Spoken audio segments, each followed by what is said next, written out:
अर्पण केला।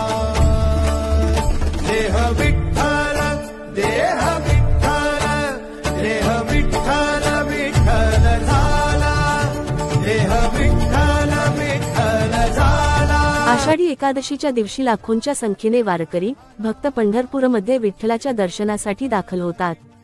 आषाढ महिन्यातील शुक्ल पक्षात येणाऱ्या एकादशीला देवशयनी आषाढी एकादशी असे म्हणतात।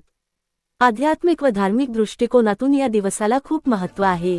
या दिवशी गोरगाव बेस्टनगर वसाहत पंचमुखी मंदिर येथे श्री विठोबाचे आषाढी उत्सव करण्यात आला। मंदिराचे सचिव श्री सचिन भोने यांच्या देखरेखी सुंदर कार्यक्रम पार पडला। त्यांच्यासोबत श्री दिनेश वाकोडे संपादक इंडियन हिस्ट्री न्यूज हे उपस्थित होते। त्यावेळी मंदिरात सर्व भाविक उपस्थित होते।